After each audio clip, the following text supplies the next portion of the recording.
So into the charts we go. Bitcoin pulling back a little bit today following the Federal Reserve announcement. 75 basis point hike. We knew that. That actually did not cause a ripple. If anything, we saw the markets initially pop on the back of that because of the statement that accompanied it. And the statement basically said they were going to take into account the past hikes when looking forward to what the economy might do. So initially the markets rallied, the Bitcoin chart rallied. You can see we pushed up to about 20,800 right up here on the daily chart. I can show you the chart on an intraday basis. Here's that initial pop.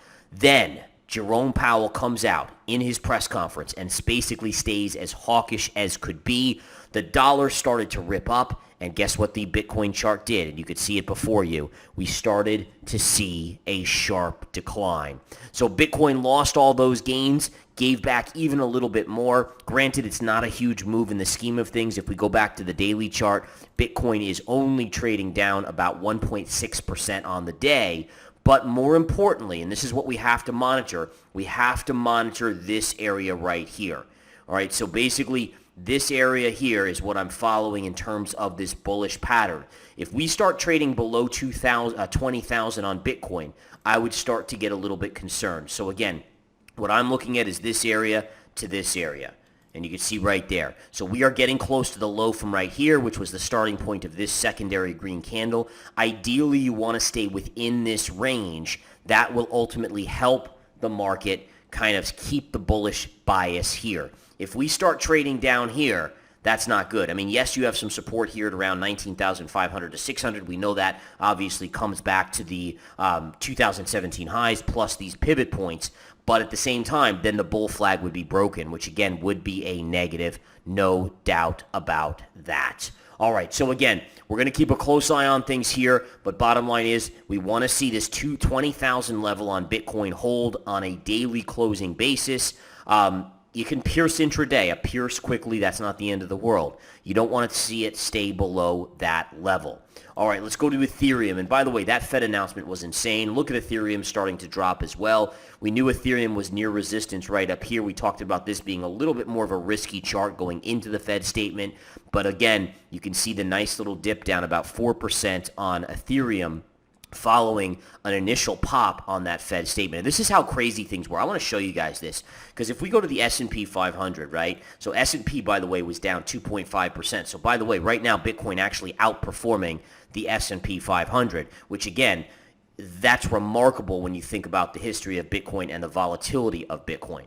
Having said that, look at these whips. I mean, literally, initially on the reaction, the S&P, this is when the reaction came. The S&P dipped, then it popped, pulled back, popped even more, went even a little higher. Then the collapse ensued. From this high at 388.65, we'll call it, the low, and we closed right at the lows at 374 and change. That's basically a 14-point move on the SPY or the S&P. That's the equivalent of 140 points drop. That's massive. You know, for those of you in crypto and that have just traded in crypto, you know, you're used to wild action. You're used to Dogecoin, SHIB, you know, Ethereum, all these crazy moves. In the stock market, that is an unbelievably epic reversal. All right, so that's where we currently are on the S&P. Look at the dollar. It's a perfect inverse relationship to the S&P as well as Bitcoin. So here you can clearly see that the dollar initially fell on the Fed statement and then rallied. And what did Bitcoin do? Bitcoin rallied, then fell. The stock market rallied, then fell. So it's inverse to this, and that's what we know. We know that the dollar is the controlling factor because the dollar is reacting to the Fed, and the Fed, again, is ultimately the drug dealer. The markets are the addict. All right, we're addicted. The equity market, the stock market, crypto market, everything is addicted to easy money. And when easy money gets harder, the markets are going to sell off. Just that simple. Okay, so that's where we stand on that front. If we go to Cardano, same thing. You can see the dump on Cardano. Cardano was rallying. Now it's down to 38 cents. Let's take a look at the daily chart. Daily chart, you want to see this area hold right here. So you have this area right here, right across this pivot low, these pivot highs. That's a very important level. We knew Cardano slammed into major resistance. Now you're seeing a pullback, but basically we'll call it 38 cents, give or take. That's what we want to see hold on Cardano. Polkadot not faring much better. You can see it attacked this upper line, then reversed. In terms of Cardano, I would like to see a daily close back above 625, but if it does break a little bit lower, this line here around 610 is definitely on the important side. Take a look at Solana, same thing. Look at the drop in Solana. Solana was trading over 34 just a couple days ago. Now it's down nearing the $30 level. This is a very, very big level right here because this was the low right here, right? So you want to see it kind of hold this $30 level on Solana. That, again, is epically, epically important for Solana.